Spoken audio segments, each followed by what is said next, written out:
Hello and welcome to Sum It Up, where I sum something up and give you my honest opinion on the subject. This time I'll be looking at the visual novel Without Within, created by Inverted Mouse.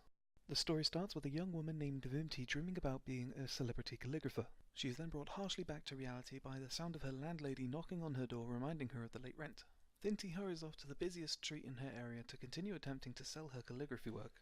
Finding little luck and even getting insulted for her work, she gets ready to leave for her part-time job before noticing a lost child. Knowing that it will make her late for her job, she helps the child anyway, even going so far as to buy an ice cream for them before reuniting them with their mother. Feeling good about herself, she heads to her job only to be met with harsh words and disapproval from her colleagues. After a tiring day, she notices an ad for the latest visual novel and proceeds to fantasize about having her own humongous ad.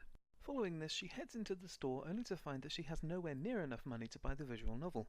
After a sigh and a mean look from the cashier, she instead purchases one that the cashier brings out from under the till. Despite it being terribly made, the writing turns out to be so good that she starts to use her own imagination. Enjoying herself so much, she even starts to roleplay and by the end finally realizes what her calligraphy was missing from the start. The following day, after redoing her work, she heads out into the same street as before and tries her luck again. However, after getting a pity sale from the lost child's mother, the same person who insulted her before does so again but more harshly, and Vimti loses her mind.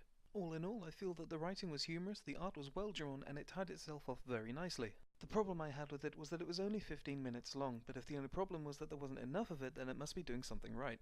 I recommend this visual novel to anyone who has an interest in such things, and thank you very much for watching. Please leave your comments down below.